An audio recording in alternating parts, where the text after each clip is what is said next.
So, hi everyone, good afternoon. Welcome to Hands On. So, my name is Alana from the Innovation Cluster, and for those of you that aren't familiar with the Innovation Cluster, we're a not-for-profit organization that supports startups working in innovation.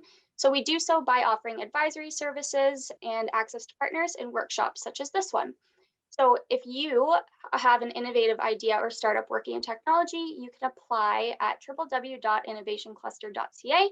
So again, welcome to Hands-On Tax Prep for Startups. There will be time at the end of this for a Q&A portion, so feel free to put your questions into the chat. And this session will be recorded for future reference. So some of the learning objectives today are basic tax filing instructions and deadlines, basic HST rules, and for corporations, salaries versus dividends. So today we have Jeff Lingard. Jeff is from Peterborough and obtained his Chartered Accountant designation in 2003. He completed the CPA Canada in-depth tax course in 2010. When not helping clients with tax and accounting needs, he enjoys time with his family and following his favorite sports teams. So I'm going to hand it over to Jeff now to get started. Thanks, Alana.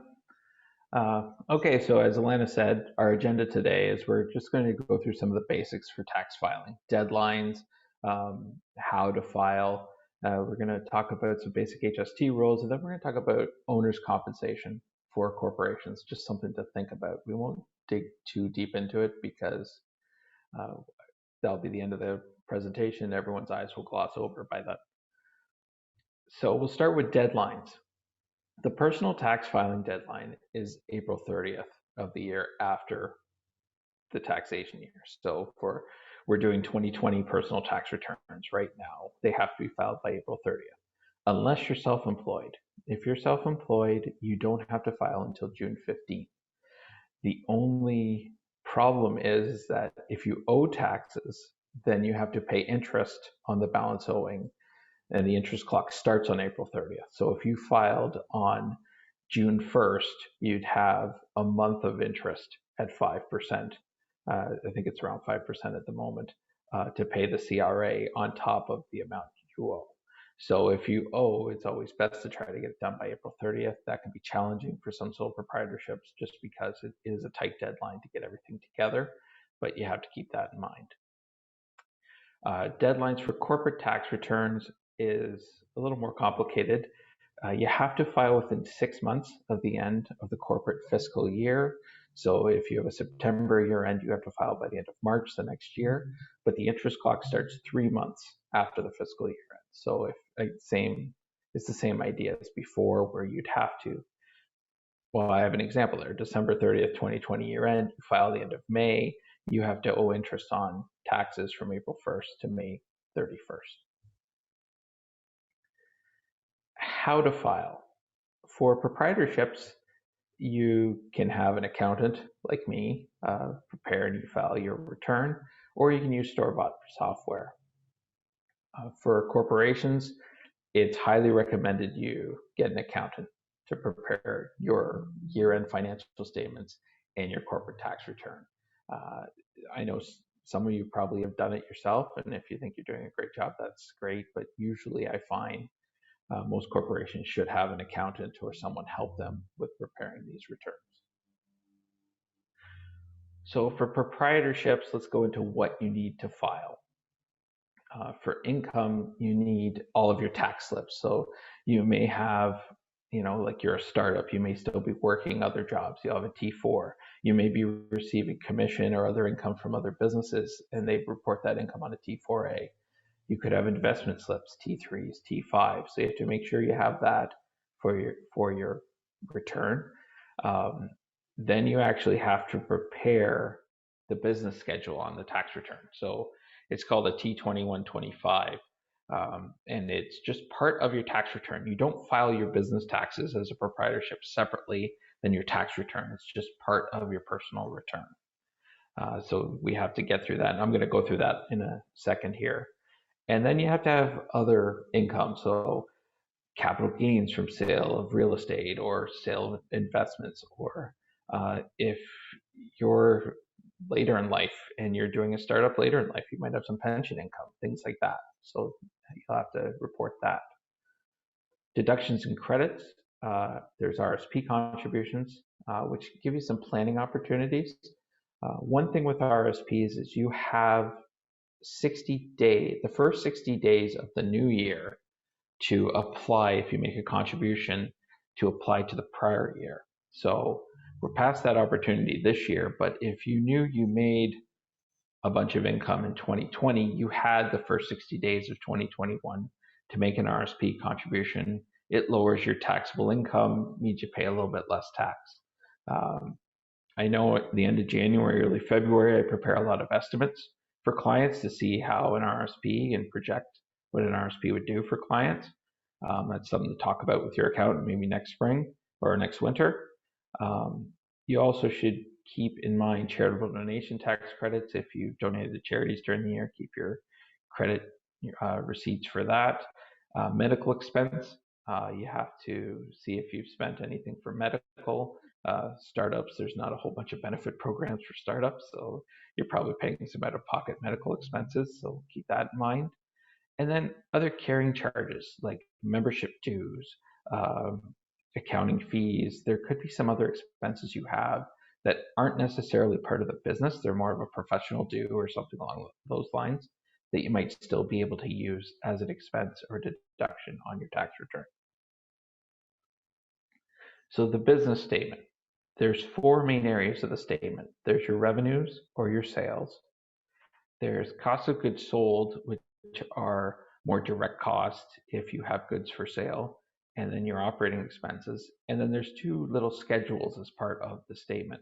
There's one for vehicle expenses, there's one for office and home.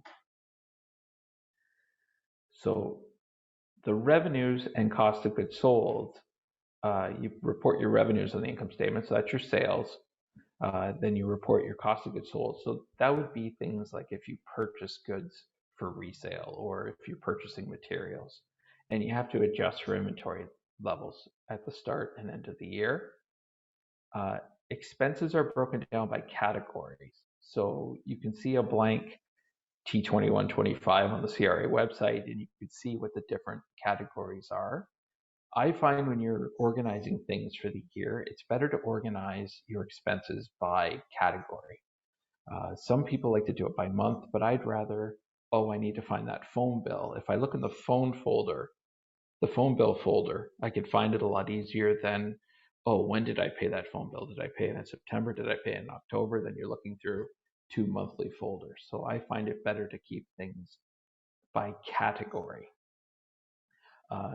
Interest expense, you just have to be careful. Interest expense, you can only claim if you borrowed the amount to earn business income.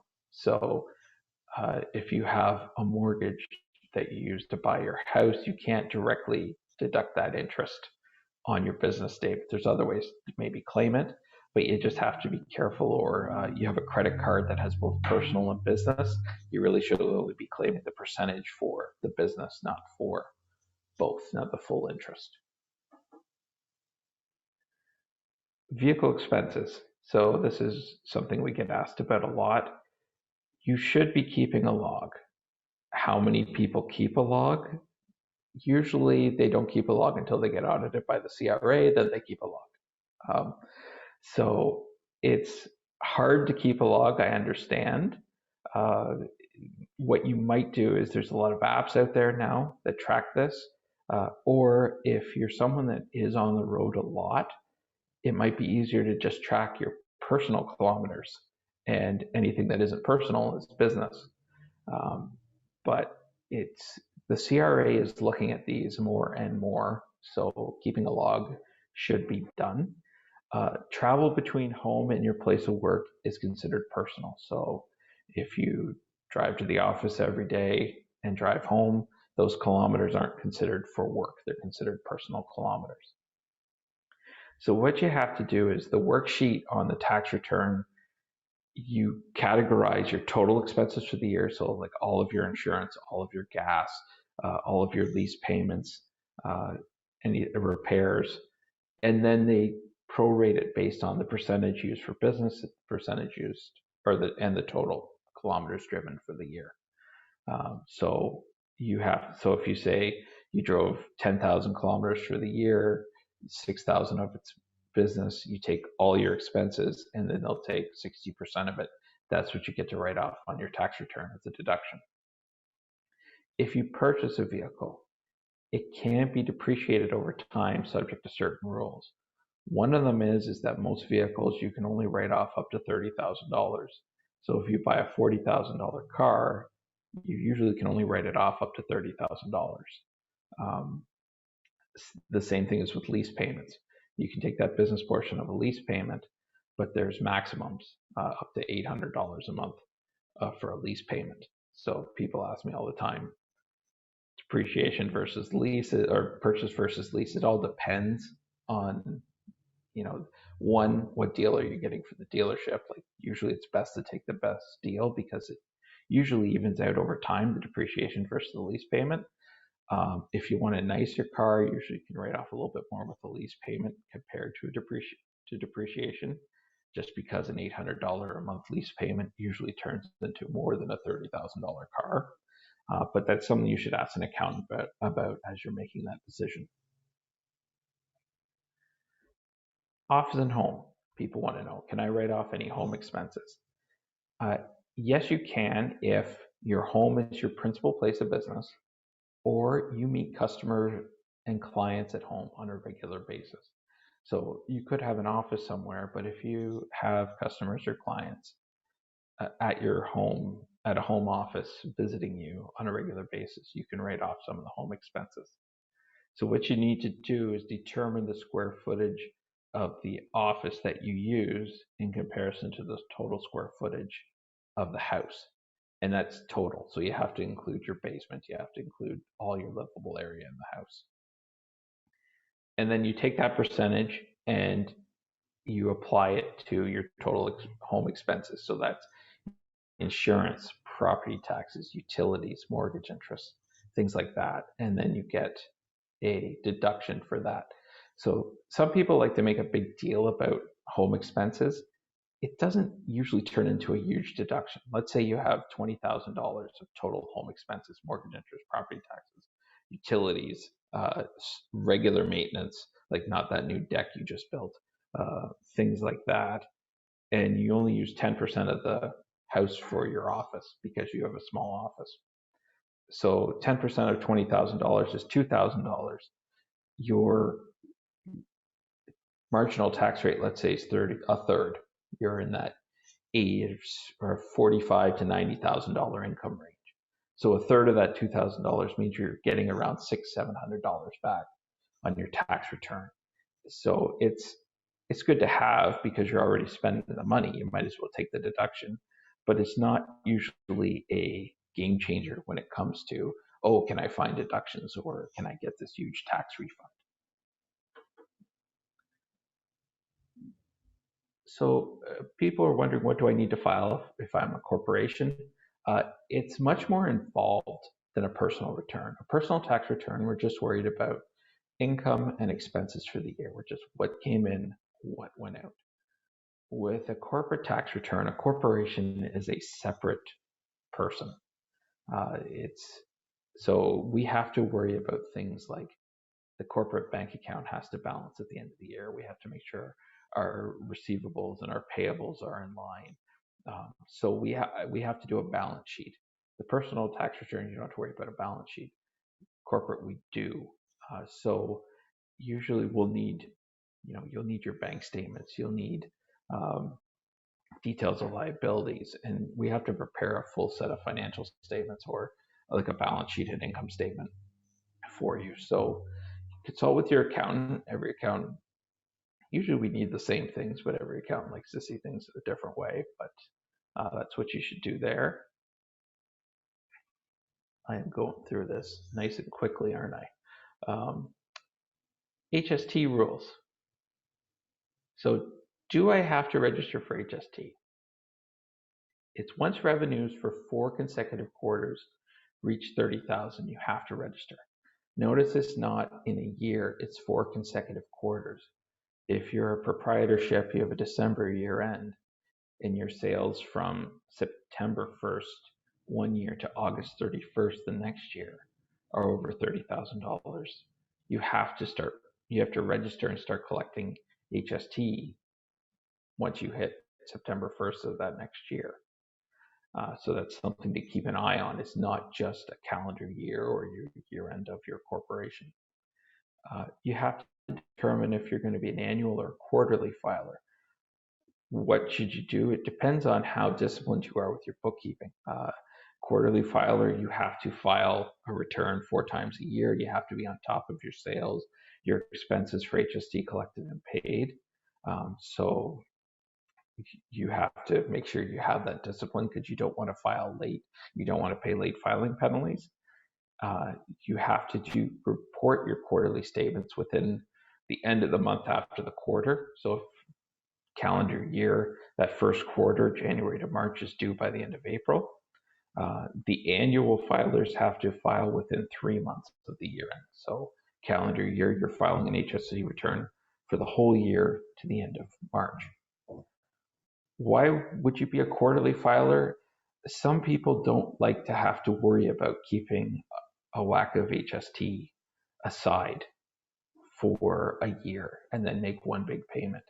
Now, when you're an annual filer and you owe so much money, you have to start making quarterly installments. That helps with that. But some people like to just follow that quarterly, especially if you're seasonal. You can then follow along that big jump in income in a quarter, then you'll have the money in the bank account to pay for the HST for that quarter. But it's up to you. You only have to start filing quarterly if your revenues are, I think it's 1.5 million for the year. So as startups, you probably still have a choice. You can also voluntarily register, and so you can register before hitting the $30,000. Why would you do this? You do this if, as part of your startup, you have to buy a bunch of equipment, you have to renovate a new workspace. There's a lot of legal or professional fees, or you're trying to do trademarks, or you're doing something, or patents or something. So there's a lot of HST paid. You can recover this HST paid as long as you're registered. It means you have to start collecting it, but if you're still in the startup phase, you don't have a lot of revenue, it's an idea to register for HST and then you'll recover some of that HST. I'm just going to take a little water break. So how the HST works is you collect HST on sales. In Ontario, 13%. So it's a $100 sale. You have to also collect $13 of HST. Then you have to keep track of the HST you pay on expenses. So you pay $50 in expenses and $6.50 of HST. So then you're like, okay, so what do I do next? So the HST return, what it does is it says, okay, you've collected $13, you've paid $6.50, then you owe the government that remaining $6.50. So that's how it works. And if you're in a startup phase, you've had renovations, you've had this, you've paid out $1,000 of HST, but you don't have any revenue yet, you can get that $1,000 back. One thing, when you first register, if you're first returner to our refunds, we find the CRAs calling and asking, okay, send me your receipts, send me a listing, or send me a listing of what you paid and send us receipts for the 5 or 10 largest HST. If you have your ducks in a row, it's not a problem, but it is something to keep an eye out for. A couple other small HST issues. Exempt supplies. So if you sell something that is an exempt supply, you don't register for HST, you don't recover. Like I was thinking, okay, in the startup world, what's exempt? It might be some medical services, depending on what you're doing, what your qualifications are. Like if you're a medical practitioner and you provide services, there may be some exemptions. Other things like, residential housing, as long as it's not a new build, things like that, that's not really in the startup sphere, but or other government services, things like that. But that's just something to keep an eye on if you are selling something that HST applies to. The other thing is zero-rated supplies. So these are different than exempt because they aren't exempt. They just say the HST rate is 0. So this is things like prescription drugs, farming, If you're exporting from Canada to the States or to another country, there may not be HST on that sale. And the benefit of that is you're not collecting any HST, so you don't owe any HST to the government, but you can still reclaim and recover the HST you pay. So if you're a farming startup and you're selling something related to farming, you're not collecting an HST, but you're still getting your HST back on your utilities, your supplies, things like that. So it's something to keep an eye out for. Uh, if you are selling outside of Canada, you should speak to an accountant on whether you should be charging HST. If you're selling outside of Ontario, you should speak to an accountant about what HST rate do I use, because it all depends on where the sale happens. The place of supply rules are pretty complex. They're not fun to talk about, especially at lunchtime, but uh, you have to keep an eye out a lot, don't I? You can tell I rehearse. It's tax time, so I don't get a chance to rehearse these that often. Um, so you have to check to see, okay, where did the sale occur? Is it freight on board in Ontario or freight on board in Alberta? If it's in Alberta, then you're only charging 5% HST. It's Ontario, it's 13. So just, again, something to keep a lookout for. Then our final topic, owner compensation. So business owners are taxed depending on their proprietorship or corporation in a couple of ways. Proprietorships, you're taxed on the net income of the business.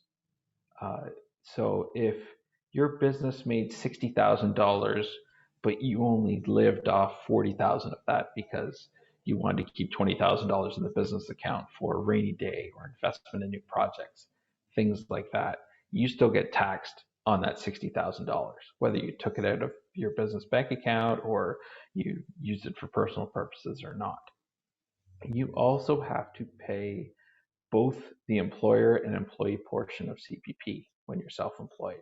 So it's for 2021, I believe it's anything over $3,500 of net self-employment income up to $61,800. You have to pay, it's almost 11% on that, on your tax, and it's paid with your tax return. Some proprietors ask me, how am I getting credit for my CPP? Well, you pay it as part of your taxes and it's reported on your personal tax return. Corporations are different. The corporation pays tax on its income and then it compensates the owner either by salary or by dividends. So salary is deductible to the business. So if your company makes $50,000 and you give yourself a salary of $50,000, the company won't have any corporate taxes payable. You pay the tax at your tax rate, the marginal tax rate, and then the corporation pays one half of the CPP, the individual pays the other as it's taken off the paycheck. Just one thing, marginal tax rates, tax brackets. Not everyone I talk to totally understands tax brackets, and that's perfectly normal. They're not easy to understand, but I just want people to understand that if you're in a second or a third tax bracket, you only start paying that higher tax for the dollars above that, like in that tax bracket. So the lowest tax bracket ends around $45,000. If you made $46,000, you'd only pay the higher tax on the $1,000, not it doesn't bring all of your income up to that higher tax. Just to make sure that people know that and understand that. Dividends are after corporate tax income paid to shareholders of the company. So you don't get a deduction on your corporate tax return. If you make $50,000, you declare a dividend of $50,000 to yourself from the corporation. Then the corporation has to pay tax on that $50,000 profit. Now, to compensate for that, the dividend is taxed at a lower tax rate in the individual's hands. And what happens is that you'll see, well, I declared a dividend of $50,000 to myself, but my personal tax return shows that it's 15, 16% more than that. Why is that? Well, what they do is they gross up the dividend so that it includes what the corporate taxes technically should have been. But then if you look on your personal return, there's a large dividend tax credit. And that tax credit is basically for the corporate taxes paid. So you actually pay less taxes on dividends than salary because the corporation's already paid tax on the money. So what's the answer? And as any tax accountant will tell you, it's always, it depends. Uh, I find dividends can be a little more advantageous when you have a lot of swings in income or swings in cash flow in the year, in that you're not worried about CPP and tax contribution or deductions off your paychecks. Startups, this can be like, you know, I started my firm from a firm from scratch back in 2013 on my own. I know there were some weeks in March and April where it was great. I made a little bit more money than there was weeks in September where you're like, okay, how little can I get away with paying myself this week? So I picked dividends just for flexibility. And I also did it because there's CPP, like the CPP contribution. Yes, it will give you a CPP benefit down the line when you turn 60, but there's some people at the startup phase that you say, well, I have to save. I need that, on $60,000 of income, over $5,000. I need that this year, not for when I'm 60. So dividends you don't have to worry about CPP. If you're someone who likes to contribute to RSP, dividends don't create RSP room. Salary does. So some people, they might have worked in another industry or have had employment income, haven't made a lot of RSP contributions. They might already have a lot of room. It doesn't matter. Other people that want to plan for retirement a little bit more, then they'll maybe take a salary instead of dividends so that they can make their RSP contributions. Once you get to the point where you're making more than $500,000 a year, which I'm sure everyone on this presentation is planning for, they're already there. You may want to start paying salaries, just because the $500,000 is the small business deduction. So small business private companies in Canada, you can make up to $500,000. You only pay around 12%. Anything above that, you're paying around 26, 27%. So sometimes what we'll do is, if a client is making $600,000, we will declare a $100,000 bonus or a salary to the owner, because it actually saves a good bit of corporate tax on that amount. So that's something to, again, keep an eye on, which is my motto for the day, I guess. So I'm sorry I only made around 30 minutes. It wasn't quite 45. I find shorter is better than longer for these things.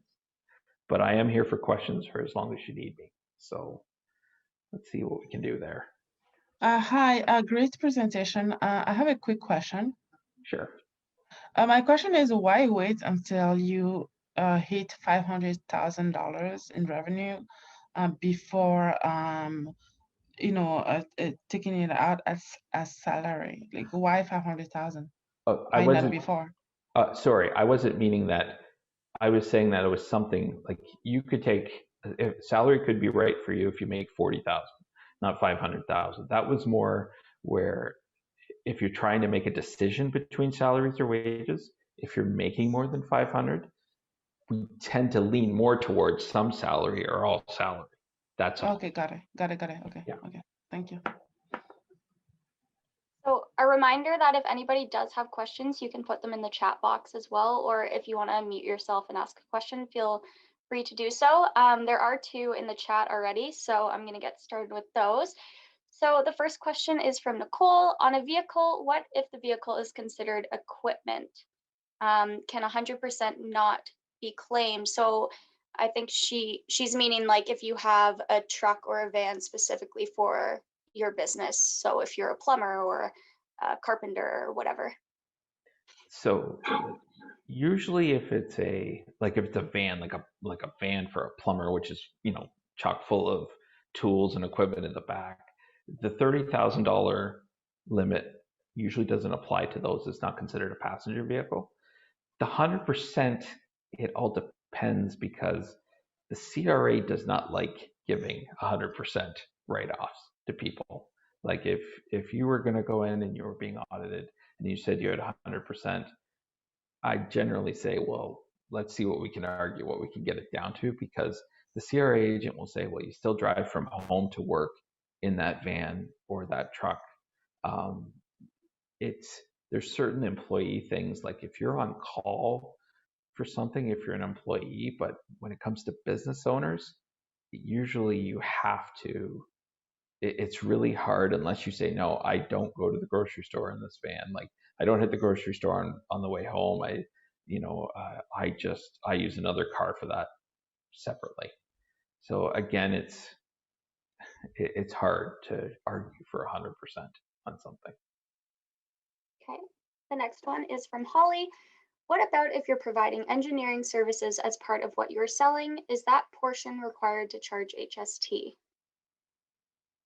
So if you're making over $30,000, like if your sales are over 30,000, engineering services are definitely eligible for HST. So if you are offering engineering services as a contractor or self-employed, then you have to charge HST once you hit that $30,000 mark. Okay.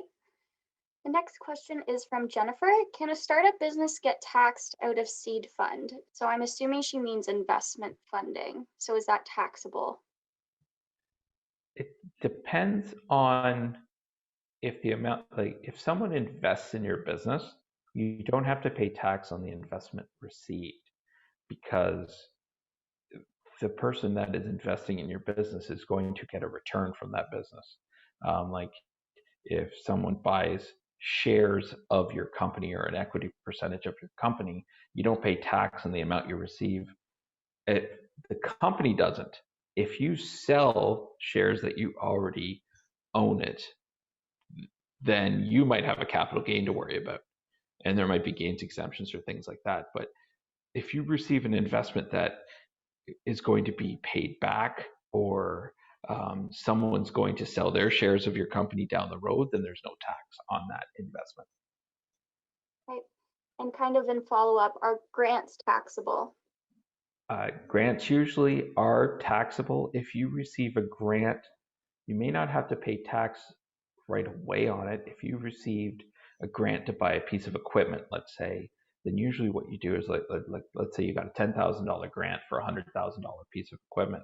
Instead of paying tax on that $10,000, you reduce the depreciation or the cost of the equipment. So instead of depreciating $100,000 over time, you only depreciate 90. But if you receive a grant, like if you received the rent subsidy, if you receive the wage subsidy this year, that's all going to be income to be taxed.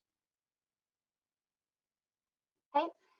The next one, you covered some of this. So you do register for HST after you've reached 30,000, but this person is asking, if I did not register for the calendar year and I go over, do I pay tax for the entire year income or only the amount after 30,000? I would say you'd want to say you started. You want to argue that, okay, I hit 31,000 and this date, so you'd want to backdate the registration to that date. You have to be careful if you don't register in time. I've seen cases where the CRA has said, no, you shouldn't have to pay tax on that HST on that first 30. I'm not saying that you're going to say that the CRA is going to agree with you, because the CRA can be unpredictable at times. But I would say that yes, you would only have to pay the HST on anything you sold above that $30,000. So another question is, if you're a new business owner and you haven't begun manufacturing or made any revenue yet, what would be considered taxable? Okay, what do we mean by considered taxable? Like, can we start claiming losses, or? Maybe I'll let Max follow up and skip to Sorry. the next question. Okay, if you pay yourself dividends, are you then registering as an individual declaring its revenues or as a self-employed?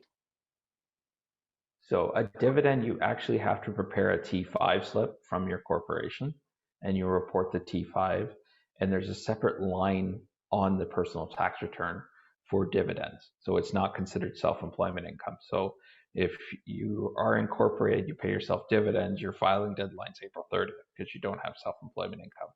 Now for the SEBA, or not SEBA, CERB, they did allow you to use dividends from a corporation you owned as self-employment income for the test.